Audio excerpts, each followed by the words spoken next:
तो JEE advance 2022 IIT में जाने का आपका एंट्री पास है। क्वेश्चन टू जो आपसे पूछा गया था वो कुछ इस तरह से है। A medium having dielectric constant K greater than 1 fill the space between the plate of a parallel plate capacitor. ठीक है, आपको एक पैरेलल प्लेट कैपेसिटर दे रखा है जिसके बीच में एक डाइलेक्ट्रिक कांस्टेंट डाल रखा है, इसे के लेट कर लेते हैं। ठीक है, और इन दोनों प्लेट के बीच का डिस्टेंस है D. The capacitor is connected to a battery of voltage V. इस कैपेसिटर को एक वोल्टेज वी बैटरी से जोड़ा गया है, shown the figure 1। Now both the plate are move at a by a distance D by two of from the original position as shown the figure. ठीक है, दोनों प्लेटों को डी बाई टू डिस्टेंस से लेफ्ट में move करवाया गया और एक प्लेट को राइट में मूव कराया गया। यहाँ पे डाइलेक्ट्रिक कांस्टेंट अभी भी आपका कितना है, के का के ही बना हुआ है।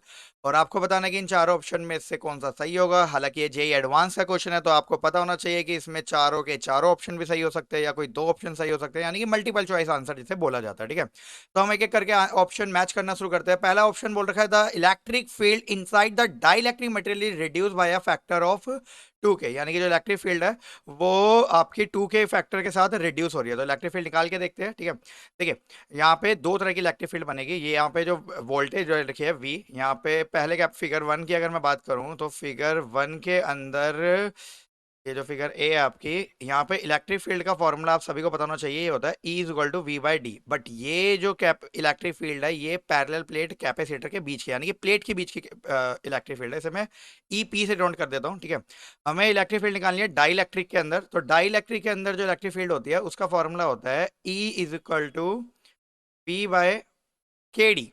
ठीक है, के टाइम्स इसको क्या कर लेते हैं हम लोग, डिवाइड कर लेते हैं। ठीक है, ये हो गया आपका फॉर्मूला किसके लिए, डाइलेक्ट्रिक के लिए। तो डाइलेक्ट्रिक का यहाँ पे डाइलेक्ट्रिक मीडियम की वैल्यू आपको डाइलेक्ट्रिक कांस्टेंट के दे रखा है, इसलिए इसको किससे डिवाइड कर लिया गया, के से डिवाइड कर लिया गया। तो ये था आपका इलेक्ट्रिक फील्ड का फॉर्मूला किसके लिए, डाइलेक्ट्रिक के लिए। अब फिगर बी के बारे में बात करते हैं हम लोग। फिगर बी में तो फिगर 2 में जैसे कि देख रहे हैं electric field between the parallel plate अगर हम निकालेंगे तो फॉर्मूला आपका सेम टू सेम रहने वाला है, E is equal to V by D. बस यहाँ पे डिस्टेंस को थोड़ा ध्यान रखिएगा। अगर फिगर बी की मैं बात करूँ तो फिगर बी में जो डिस्टेंस है D by two plus D by to add करेंगे तो आपको टोटल डिस्टेंस कितना मिलने वाला है, 2D। तो ये है आपका electric field between the plate के बीच में। ओके, अभी हमें डाइलेक्ट्रिक के बीच में भी इलेक्ट्रिक फील्ड निकालनी है, तो डाइलेक्ट्रिक के बीच में इलेक्ट्रिक फील्ड निकालने का सेम फॉर्मूला होगा।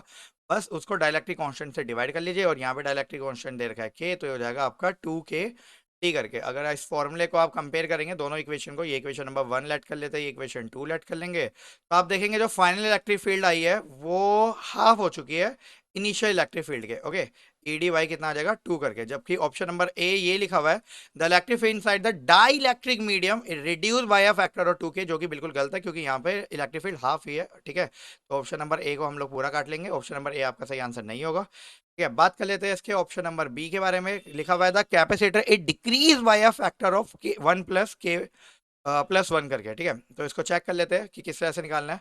फिगर ए के बारे में बात करें तो फिगर ए में कैपेसिटर जो आपका कैपेसिटर का फॉर्मूला होता है वो सभी को पता होना चाहिए। डाइलेक्ट्रिक का जब इंट्रोड्यूस किया जाता है तो फॉर्मूला हो जाता है के एप्साई नॉट ए अपॉन में टी करके। और फिगर बी के बारे में बात करें, फिगर बी में अगर आपको कैपेसिटेंस निकालना है तो फॉर्मूला लगाइए सी।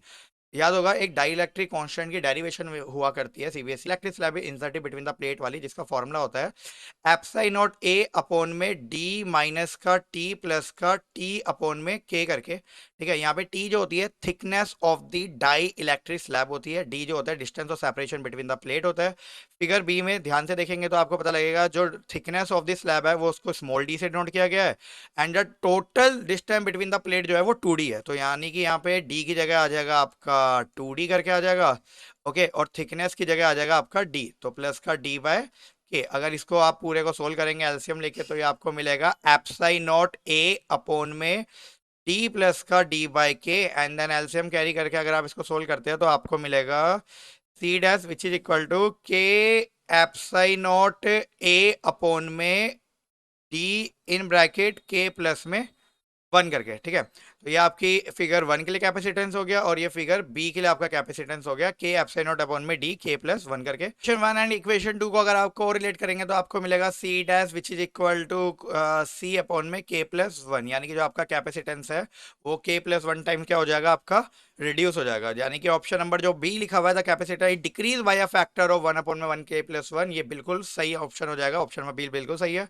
थर्ड ऑप्शन की तरफ देखते हैं। थर्ड ऑप्शन सी ऑप्शन आपको दे रखा है the voltage between the capacitor plate is increase by a factor of के प्लस 1, यानी कि जो वोल्टेज है वो आपकी बढ़ गई है बिटवीन या इस वर्ड को थोड़ा ध्यान रखिएगा, बिटवीन द प्लेट के बारे में बात करके। देखिए यहाँ पे अगर मैं बात करूँ कैपेसिटर, पैरेलल प्लेट कैपेसिटर में, तो पैरेलल प्लेट कैपेसिटर में जो पोटेंशियल है, यानी कि जो वी वोल्टेज बैटरी हमने जो लगा रखी है, ये रिस्पॉन्सिबल है पोटेंशियल बनाने के लिए प्लेट के बीच के, ठीक है। और यहाँ पे अगर आप देखोगे तो दोनों प्लेट के लिए पोटेंशियल क्या है, फिगर 1 में भी वोल्टेज वी है और फिगर 2 में भी वोल्टेज क्या है, वी ही है। तो इनका जो, अगर मैं बात करूँ तो यहाँ पे ये कैपेसिटेंस पे डिपेंड कर ही नहीं रही है, क्योंकि ये दोनों के दोनों क्या है, सेम ही रहने वाले हैं, क्योंकि प्लेट के अक्रॉस पूछा हुआ है। हाँ, अगर डाइलेक्ट्रिक के अक्रॉस पूछा होता तो ये वैल्यू चेंज हो जाती, यानी कि ऑप्शन नंबर सी भी आपका गलत हो जाएगा। बात करते हैं ऑप्शन नंबर डी की।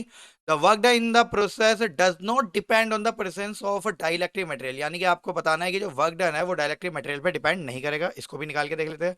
बेसिकली वर्क डन को निकालने के लिए आपको पोटेंशियल एनर्जी निकालनी पड़ेगी। फिगर 1 ए का इस्तेमाल करते हैं। पोटेंशियल एनर्जी का फॉर्मूला सभी को पता है, पोटेंशियल एनर्जी होता है आपका हाफ एप्साई नॉट ए अपॉन में डी वी का स्क्वायर। ओके, यहाँ पे के डाइलेक्ट्रिक कांस्टेंट को इस्तेमाल किया गया, तो हम लोग यहाँ पे के से मल्टीप्लाई कर लेंगे, के एप्साई नॉट ए अपॉन में डी का स्क्वायर।